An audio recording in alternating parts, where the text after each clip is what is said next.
मुंबई एक ऐसा शहर जहां एक तरफ की गगनचुंबी इमारतें आसमान को छूने की होड़ में लगी हैं, जहां लग्जरी कार्स हर तीसरे इंसान की जिंदगी का हिस्सा बन चुकी है, जहां ब्रांडेड स्टोर्स दिन रात कस्टमर्स से गुलजार रहते हैं और कैफेज में लोग बैठकर $1 मिलियन डील्स पर चर्चा करते दिख जाते हैं। लेकिन इस शहर की एक और रियलिटी भी है जो अक्सर लोगों की नजरों से छुपी रह जाती है। वही इलाका जहां नीली टिन की छतों के नीचे लोग रोज की जिंदगी की जंग लड़ते हैं, तंग गलियों में गंदगी के बीच लोग दिन रात मेहनत करके सिर्फ 2 वक्त की रोटी का इंतजाम कर पाते हैं, और जहां बच्चों के हाथों में खिलौने या किताबें नहीं बल्कि औजार नजर आते हैं।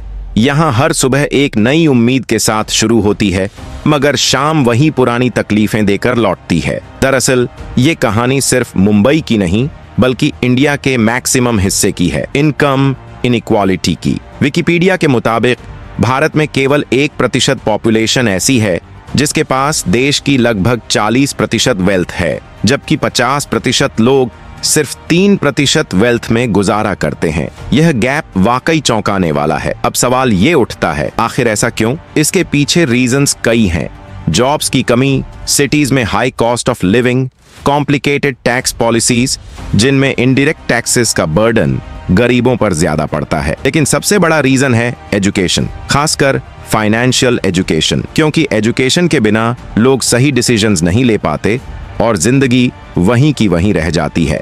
कॉलिन वेल्स, जो बैरो बैग के फाउंडर हैं, उनका कहना है कि दुनिया में हर इंसान को इक्वल अपॉर्चुनिटीज मिलनी चाहिए और इसकी शुरुआत फाइनेंशियल नॉलेज से होती है। और ये बात काफी सेंस भी बनाती है, क्योंकि हम सभी ने ऐसे लोग देखे हैं जिनके पास बड़ी डिग्रीज नहीं थीं, मगर फाइनेंशियल एजुकेशन के दम पर उन्होंने लाखों करोड़ों की वेल्थ बनाई और कामयाब हुए।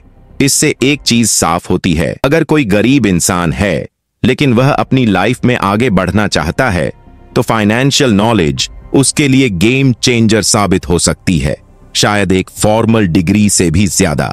अब सवाल आता है, फाइनेंशियल फ्रीडम मिलेगी कैसे? क्योंकि स्कूल्स और कॉलेजेस में यह पढ़ाया ही नहीं जाता, तो आखिर कौन गाइड करेगा? असल में आज के टाइम में फाइनेंशियल नॉलेज बहुत सोर्सेज से मिल सकती है, किताबों से, मेंटर्स से, सक्सेसफुल लोगों से। लेकिन अगर एक नाम लेना हो जो दुनिया भर में फाइनेंशियल एजुकेशन का सिनोनिम बन चुका है, तो वो नाम है रॉबर्ट कियोसाकी। आपको शायद उनके बारे में ज्यादा बताने की जरूरत नहीं, क्योंकि आप उन्हें जानते ही होंगे। 1997 में उन्होंने अपनी वाइफ किम कियोसाकी और शैरन लेक्टर के साथ मिलकर रिच डैड पुअर डैड नाम की किताब लिखी, जो आज ग्लोबल बेस्ट सेलर बन चुकी है। ये पूरी कहानी फाइनेंशियल एजुकेशन और पर्सनल फाइनेंस के इर्द गिर्द घूमती है, जिसने वर्ल्ड वाइड लाखों लोगों को इंस्पायर किया और उनकी सक्सेस की जर्नी में मदद दी। आज भी कियोसाकी का मिशन है फाइनेंशियल लिटरेसी को प्रमोट करना। उनकी बुक्स, पॉडकास्ट्स और सेमिनार्स उन चीजों को कवर करते हैं जो स्कूल में सिखाई नहीं जाती। इसीलिए जब बात आती है खुद को फाइनेंशियली एजुकेट करने की, तो रॉबर्ट कियोसाकी को आइकॉन माना जाता है। वेलकम टू विनर्स कोड का फर्स्ट एपिसोड। विनर्स कोड हमारे चैनल की एक नई सीरीज है, जहां हर एपिसोड में हम उन लीजेंड्स से मिले नॉलेज को ब्रेक डाउन करेंगे जिन्होंने रियल लाइफ में एक्स्ट्रा ऑर्डिनरी अचीवमेंट्स हासिल की हैं, ताकि हम उस नॉलेज को अपनी लाइफ में अप्लाई कर सकें और वेल्थ, कॉन्फिडेंस और फ्रीडम पा सकें। तो चलिए शुरुआत करते हैं और देखते हैं रॉबर्ट कियोसाकी से हमें क्या क्या सीखने को मिलता है। Number 1, don't be afraid to make mistakes. Robert के हिसाब से स्कूल सिस्टम हमें सिखाता है कि गलती करना गलत है। एग्जाम में रॉन्ग आंसर देने पर मार्क्स कटते हैं, प्रोजेक्ट में मिस्टेक्स हों तो डांट मिलती है और नंबर कम आए तो शर्मिंदगी का सामना करना पड़ता है। इससे हमारा माइंड कंडीशन हो जाता है कि गलतियां करना बुरा है। लेकिन असली जिंदगी में जब हम फेल होते हैं, तभी हमें रियल वर्ल्ड की समझ आती है। जैसे बच्चा बार बार गिरकर चलना सीखता है, वैसे ही गलतियां हमें फाइनेंशियल सक्सेस की तरफ ले जाती हैं। इसलिए मिस्टेक करने से डरने की जरूरत नहीं, उनसे सीखो और खुद को इम्प्रूव करो। Number 2, talk about money. बहुत से घरों में पैसों पर डिस्कशन सिर्फ बड़े लोगों तक लिमिटेड रहता है। बच्चों या महिलाओं को ऑफ्टन इन कॉन्वर्सेशंस में शामिल ही नहीं किया जाता, जो रॉबर्ट के अकॉर्डिंग एक बड़ी प्रॉब्लम है। मनी सबकी लाइफ का हिस्सा है, चाहे आप मैन हो, वुमन हो या टीनेजर। इसीलिए सेविंग्स, इन्वेस्टमेंट्स, इंश्योरेंस जैसी चीजों पर एटलीस्ट बेसिक बातचीत होनी चाहिए, ताकि कोई आपको इजीली मैनिपुलेट न कर सके। Number 3, stop playing safe. Safe खेलना यानी अपनी लाइफ में कोई रिस्क न लेना, लेकिन रॉबर्ट मानते हैं कि दुनिया का सबसे बड़ा रिस्क है नो रिस्क। अगर हम हमेशा सेफ रहेंगे तो हम स्टक रहेंगे, ईयर्स तक वही काम करते रहेंगे, सिर्फ अपने बॉस के लिए। न्यू थिंग्स ट्राई करके ही हम नई स्किल्स, एक्सपीरियंस और अपॉर्चुनिटीज हासिल कर सकते हैं।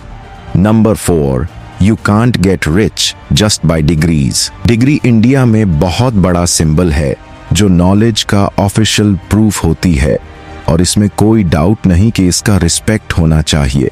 लेकिन रॉबर्ट के हिसाब से डिग्री आपको अमीर नहीं बनाती। असली फर्क पड़ता है आपकी फाइनेंशियल नॉलेज, माइंडसेट और डिसीजन मेकिंग से। डिग्री सिर्फ एक शुरुआत है, असली गेम तो उसके बाद शुरू होता है। ये सोसाइटी में हमें रिस्पेक्ट दिलाती है, वेल एजुकेटेड का टैग दे देती है और हमारे लिए करियर अपॉर्चुनिटीज भी खोल देती है। मतलब ओवरऑल एक डिग्री हमारे लिए बहुत कुछ है, लेकिन एवरीथिंग नहीं है। नो डाउट अगर आपके पास डिग्री है तो आपको कई बेनिफिट्स मिलते हैं, बट अगर आपके पास डिग्री नहीं है तो इसका ये मतलब बिल्कुल नहीं कि आप सक्सेस नहीं पा सकते। डिग्री के बिना भी आप एक डिग्री होल्डर से ज्यादा कामयाब बन सकते हो। बस आपको अपने अंदर ऐसी स्किल्स डेवलप करनी होंगी जिनकी डिमांड हाई है, ऐसी स्किल्स जिनमें लोगों की इंटरेस्ट हो और जिनकी नीड मार्केट में बनी रहे।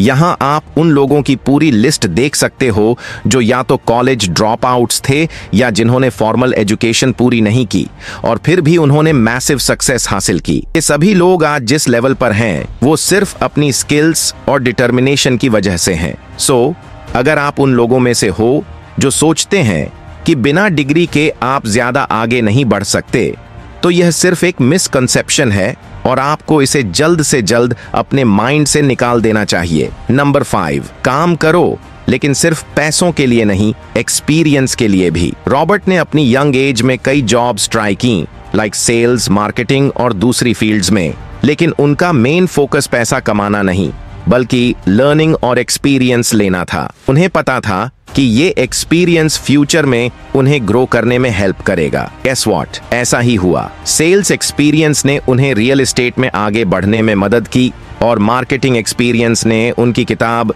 रिच डैड पुअर डैड को ग्लोबली फेमस बना दिया। कम्युनिकेशन स्किल्स की वजह से रॉबर्ट खुद को एक ब्रांड में बदल पाए। रॉबर्ट का कहना है कि ज्यादातर लोग सिर्फ पैसों के लिए काम करते हैं, बट असली ग्रोथ तब आती है जब आप एक्सपीरियंस और नॉलेज के लिए काम करते हो। नंबर 6, मैं इसे खरीद नहीं सकता मत बोलो। अक्सर जब हमें कोई चीज चाहिए होती है और हमारे पास पैसे नहीं होते, तो हम खुद को कंफर्ट देने के लिए बोलते हैं, मैं इसे खरीद नहीं सकता। बट रॉबर्ट के मुताबिक ये एक पुअर माइंडसेट की निशानी है। जब आप ऐसा बोलते हो तो आप खुद को मेंटली लिमिट कर देते हो। रॉबर्ट के रिच डैड ने उन्हें बचपन में सिखाया था कि अगर तुम्हारे पास किसी चीज के लिए पैसे नहीं हैं तो खुद से ये क्वेश्चन करो, how can I afford it, क्योंकि ये सवाल आपका माइंड ओपन करेगा और न्यू सॉल्यूशंस लाएगा। रॉबर्ट कहते हैं कि इस एक लेसन ने उन्हें अपनी असली पोटेंशियल समझने में मदद की और उन्हें लर्निंग और ग्रोथ पर फोकस करने के लिए पुश किया। नंबर 7, खुद को एक स्ट्रॉन्ग रेप्यूटेशन दो। इसका मतलब है खुद को इस तरह पेश करो कि लोग तुम्हें किसी खास चीज के लिए जाने, चाहे वो आपका काम हो, आपका कैरेक्टर हो या आपकी कोई कंट्रीब्यूशन हो। दुनिया में मिलियंस ऑफ लोग आए और चले गए, पर लोग उन्हें ही याद रखते हैं जिनकी कोई यूनिक आइडेंटिटी होती है या जो किसी ना किसी फील्ड में इंस्पायर करते हैं। रॉबर्ट के मुताबिक सिर्फ काम करके जिंदगी बिताना यानी बस सरवाइव करना होता है। रोज सुबह उठो, जॉब पर जाओ, घर लौटो, बिल्स पे करो और फिर वही साइकिल चलती रहे। ऐसी लाइफ में न तो पैशन के लिए जगह होती है, न ही बड़े ड्रीम्स को चेस करने का मौका मिलता है। लेकिन अगर आप अपनी रेप्यूटेशन बनाने पर फोकस करते हो तो ये आपके लिए एक ब्रांड की तरह काम करता है। जिससे ना सिर्फ आपकी बल्कि आपकी पूरी जनरेशन की लाइफ पर इम्पैक्ट पड़ता है। हाँ, रेपुटेशन बनाना आसान नहीं होता। इसके लिए डेडिकेशन, गोल्स पर क्लैरिटी और कंसिस्टेंट एक्शन चाहिए। नंबर 8, इन्वेस्ट करो बट पहले सीखो। इन्वेस्टिंग एक पावरफुल टूल है और हर किसी को इसे सीखना चाहिए, लेकिन बिना प्रॉपर नॉलेज के इन्वेस्ट करना ऑलमोस्ट गैम्बलिंग जैसा होता है, जिससे आपके पैसे डूब सकते हैं। कई लोग दूसरों को देखकर इन्वेस्टमेंट डिसीजंस लेते हैं, लेकिन वो भूल जाते हैं कि उनके एक्सपीरियंस, प्लानिंग और माइंडसेट अलग हो सकते हैं। ऐसे लोग जब नुकसान में जाते हैं तो कहते हैं, भाई इन्वेस्टमेंट रिस्की है, इससे दूर रहो। रॉबर्ट के हिसाब से इन्वेस्टमेंट आपकी फाइनेंशियल सक्सेस की है, लेकिन जब तक आप ये नहीं सीखते कि इसे स्मार्टली कैसे यूज करना है, तब तक इसका फायदा नहीं मिलेगा।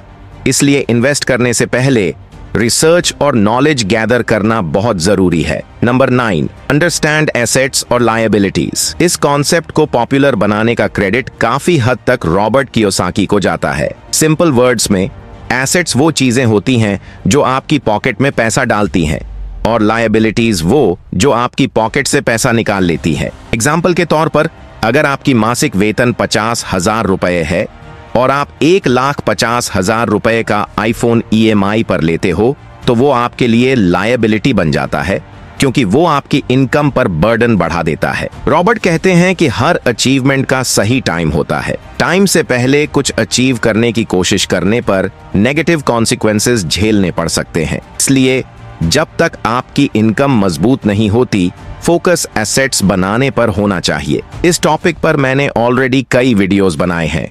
अगर आपको और डिटेल में समझना है तो आप उन्हें चेकआउट कर सकते हो। Number 10, surround yourself with smart people.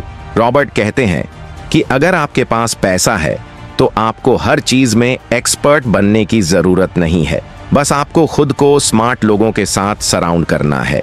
उस फील्ड के एक्सपर्ट्स को हायर करो, जिससे ना सिर्फ आपका टाइम सेव होगा, बल्कि आपका काम भी हाई क्वालिटी और एफिशिएंट तरीके से कंप्लीट होगा। तो ये थे वो 10 की पॉइंट्स जो हम रॉबर्ट कियोसाकी से सीख सकते हैं। इन पॉइंट्स में से आपको कौन सा सबसे वैल्यूएबल लगा और किस पॉइंट को आप अपनी लाइफ में तुरंत अप्लाई करने वाले हो, कमेंट्स में जरूर बताना।